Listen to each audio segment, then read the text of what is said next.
Danielle Darrieux est née le 1er mai 1917 à Bordeaux, Gironde. Elle nous a quittés le 17 octobre 2017, à Bois-le-Roi. Elle est une actrice et chanteuse française.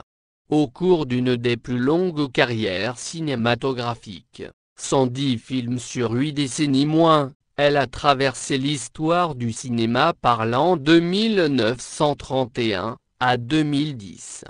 Au début de sa carrière, Danielle Darrieux passe des rôles de jeune fille ingénue dans des comédies musicales, à ceux de jeune fille romantique de drame historique, Marie Wetstra dans Meyerling en 1936, Catherine Jurewska dans Cassia en 1938.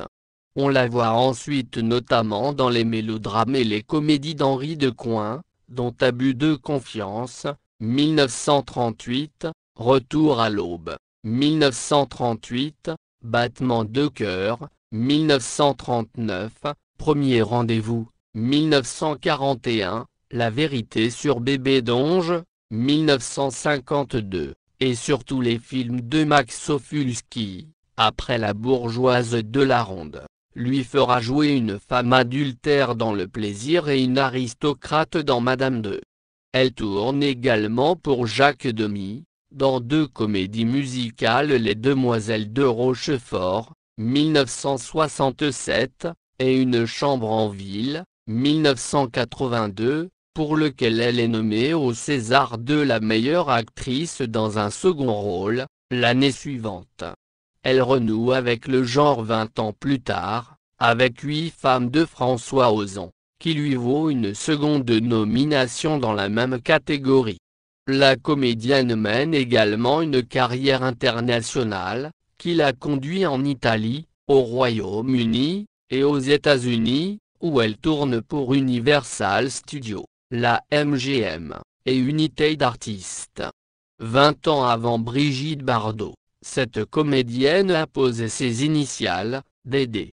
Née au sein d'une famille de mélomanes, Danielle Yvonne Marie Darrieux voit le jour à Bordeaux, mais passe son enfance à Paris. Son père Jean Darrieux, bordelais, est ophtalmologue. Sa mère Marie-Louise Darrieux-Witkowski qui a des ascendances alsaciennes, polonaises et provençales, famille Witkowski, Boitel, Rampfort, Bèze, Guigues, Humbert, est une célèbre cantatrice. Elle a un frère cadet, Olivier, 1921-1994, qui deviendra lui aussi acteur. La mort prématurée de son père d'une crise cardiaque, alors qu'elle n'a que 7 ans, contraint sa mère à donner des leçons de chant pour subsister. Danielle Darrieux en retire très tôt un goût prononcé pour la musique. Elle est dotée d'une voix menue, mais juste et claire. Elle prend également des cours de violoncelle et de piano, puis, à 14 ans, entre en classe de violoncelle au Conservatoire national supérieur de musique de Paris. Début. Par l'intermédiaire du mari d'une élève de sa mère, Marie Certa, elle apprend que deux producteurs, Delac et Vandal, cherchent une héroïne de 13 ou 14 ans pour leur prochain film. Elle se présente au studio d'Épinay et fait des essais qui se révèlent concluants. Elle débute à 14 ans dans Le bal, 1931, de Wilhelm Thiel et, séduisant les producteurs par son allant et sa spontanéité, elle obtient immédiatement un contrat de 5 ans. Ne pensant pas alors exercer le métier d'actrice, elle n'a jamais pris de cours d'art dramatique, préférant entrer à l'école commerciale, puis prendre des cours de dessin à l'Académie Julian, tout en continuant à jouer du violoncelle, son violon d'Angres. Sa carrière commence avec des rôles de gamines facétieuses et fantasques aux côtés d'acteurs populaires du cinéma français d'avant-guerre, Jean-Pierre Aumont, Henri Garat, Pierre Mingan, et surtout Albert Préjean avec qui elle forme, en 6 films, le couple de charme des comédies musicales françaises des années 1930, La crise est finie, Dédé, etc.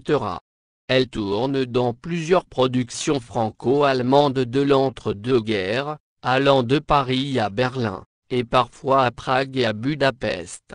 Dès son premier film, elle chante et crée, dans bon nombre de ses films, bien souvent des compositions de Georges Van Parijs, des chansons populaires qui deviendront des succès, La crise est finie, Un mauvais garçon, Une charade et Premier rendez-vous. Durant cette période, elle tourne dans Mauvaise graine, sorti en 1934, co-réalisé par Alexandre Esveil par un scénariste autrichien exilé fuyant l'Allemagne nazie. Billy Wilder, est tourné en décor naturel dans les rues de Paris. C'était une sorte de film d'avant-garde, dira Wilder, dont c'était le premier film. Elle devient, en 1935, l'épouse du réalisateur Henri Decoing, rencontré un an plus tôt lors du tournage de L'or dans la rue. Il lui fait tourner des comédies comme J'aime toutes les femmes, Le domino vert, Mademoiselle ma mère, etc. On la surnomme alors la fiancée de Paris, et elle rencontre déjà le succès.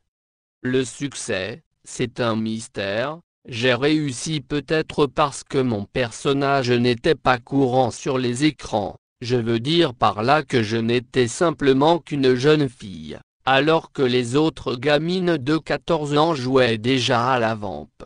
La coqueluche de Paris, 1938.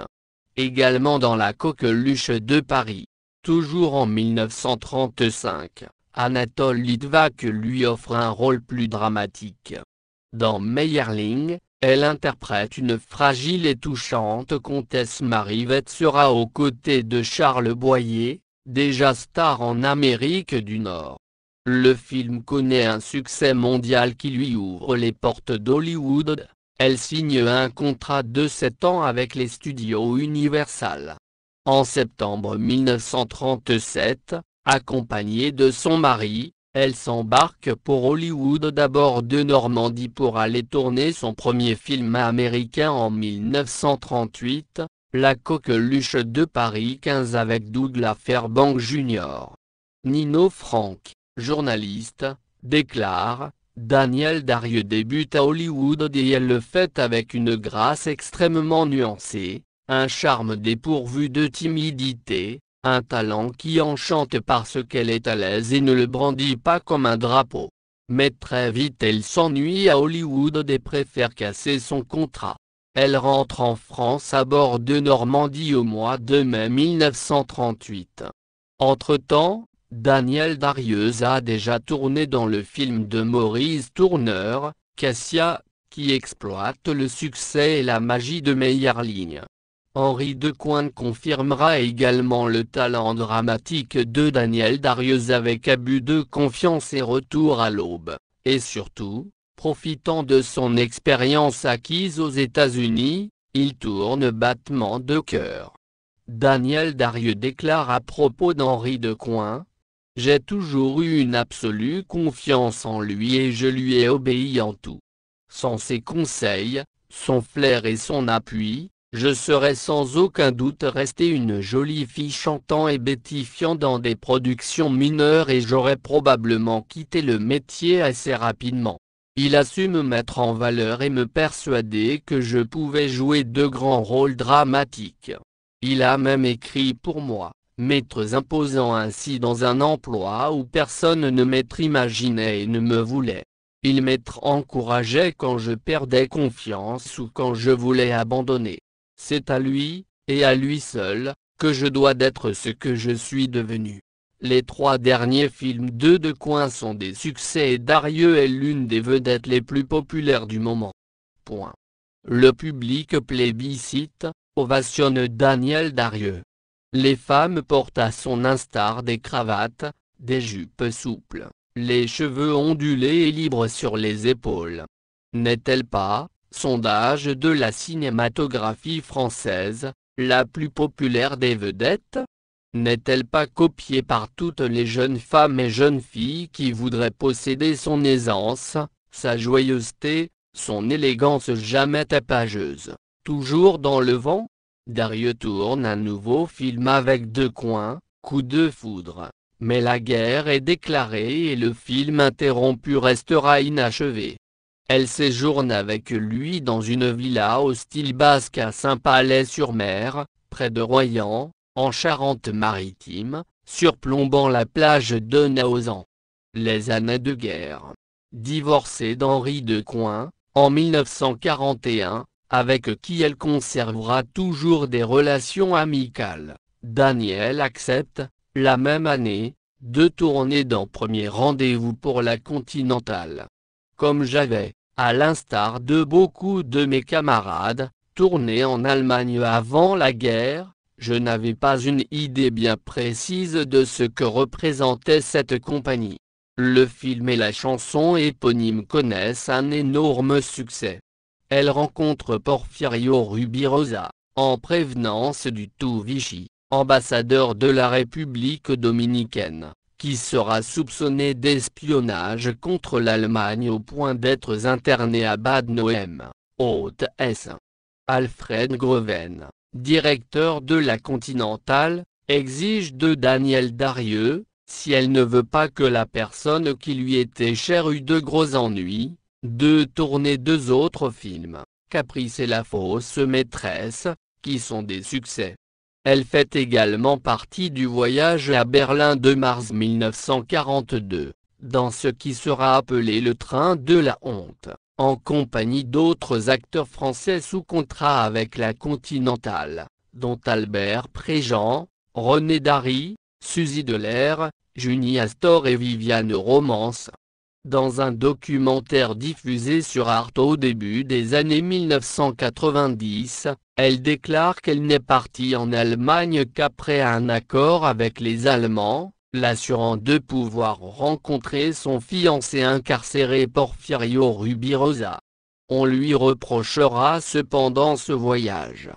Une fois son fiancé libéré, elle rompt son contrat avec la Continentale, et l'épouse en septembre 1942 à Vichy. Il passe la fin de la guerre en résidence surveillée à Megève puis, sous un faux nom, dans la région parisienne. Elle n'est que peu inquiétée à la libération, notamment grâce au statut diplomatique de son époux. Après 3 ans d'interruption, Danielle Darieux revient à l'écran décidée à tourner la page des rôles de jeune fille et cervelée de ses débuts. Après quelques années un peu grises, elle se remarie une 3e et dernière fois le 1er juin 1948, avec Georges Mitsinkides avec qui elle adopte son unique fils Mathieu, et commence une seconde carrière. Jean Cocteau avait envisagé, quelques années plus tôt, d'adapter La Princesse de Clèves avec Daniel. Après quelques films mineurs, il fait appel à elle pour interpréter la Reine d'Espagne dans Ruy Blas, 1948, de Pierre Billon, avec Jean Marais. Mais c'est Claude Autant-Lara qui, l'employant différemment, lui donne l'occasion de renouer avec le succès avec 3 films. Un vaudeville Occupe-toi d'Amélie, 1949, où elle joue une femme entretenue de la Belle Époque, dans Le Bon Dieu sans confession, 1953, où, rouée et ambiguë, elle interprète la garce assumée et le rouge et le noir. À nouveau, Henri Decoing la sollicite et l'impose dans un rôle très noir dans La Vérité sur Bébé Donge, 1952. Avec Jean Gabin où elle incarne une épouse aimante et bafouée qui devient une meurtrière statufiée. Elle fera 2 autres films avec Decoing, un polar, Bonne à tuer, et un film historique, L'affaire des poisons, où elle incarne Madame de Montespan. Dans les années 1950, elle retrouve Hollywood pour quelques films. Elle chante et danse dans une comédie musicale aux côtés de Jeanne Poel dans Riche, jeune et jolie. Elle est choisie par Joseph Mankiewicz pour incarner la comtesse Anna Slaviska dans l'affaire Cicéron avec Jaime Mason. Elle joue également la mère de Richard Burton, pourtant son cadet de 7 ans seulement, dans Alexandre le Grand, 1956, de Robert Hossein. L'affaire Cicéron, tournage en 1951. Un grand directeur d'actrice va exploiter son talent de tragédienne et, revenu de son exil américain, Max Ophuls fait de Darieux, au début des années 1950, son égérie. Elle tourne dans 3 films majeurs, La Ronde, 1951, où elle incarne une épouse infidèle que ni son mari, ni son amant ne parviennent à satisfaire, Le Plaisir, 1952, et surtout Madame de. Film qui commence comme une comédie légère et sombre dans le drame. Daniel Darieux y est comparé à Dietrich et à Garbeau. Karl Guérin écrira sur cette collaboration. De La Ronde au Plaisir, du Plaisir à Madame de. Les personnages interprétés par Daniel Darieux découvrent la réalité du masque social dont ils finissent par être les victimes. Errant au milieu de tous les bonheurs possibles et jamais réalisés, celle qui fut la plus célèbre ingénue du cinéma français semble de film en film découvrir avec naïveté et étonnement l'univers des sensations et des passions.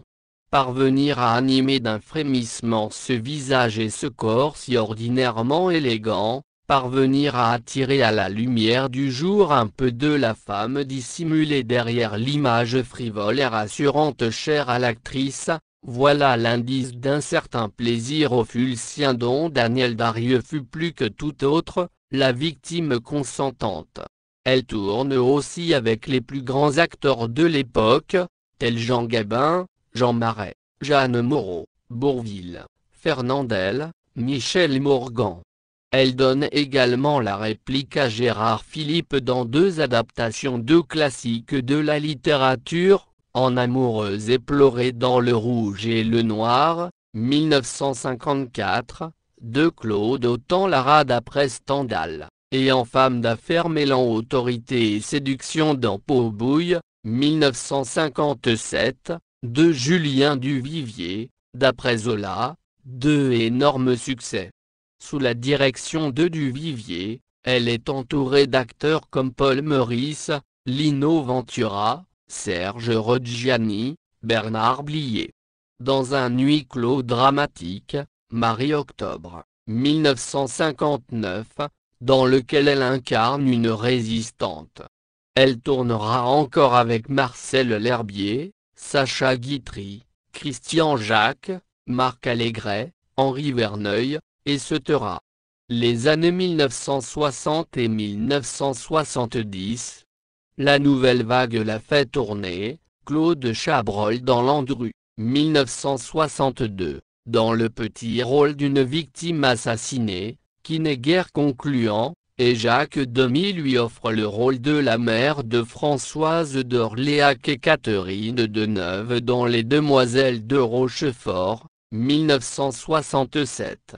Elle reste, dans cette comédie musicale, la seule comédienne non doublée au chant. Parallèlement, elle retourne au théâtre. Après avoir fait ses débuts en 1937 dans une pièce d'Henri de Coinge Dangereux et quelques pièces au cours des 2 décennies suivantes, Sérénade à 3 de Noël Covard, Faisons un rêve de Sacha Guitry, Françoise Sagan, scénariste du Landru de Chabrol, lui offre un rôle en or en 1963, dans La robe mauve de Valentine. Dominique Delouche, jeune cinéaste, la sollicite pour 2 films, 24 heures de la vie d'une femme, 1968, un film que Max Ophuls voulait déjà tourner avec elle et Divine, 1975, une comédie musicale.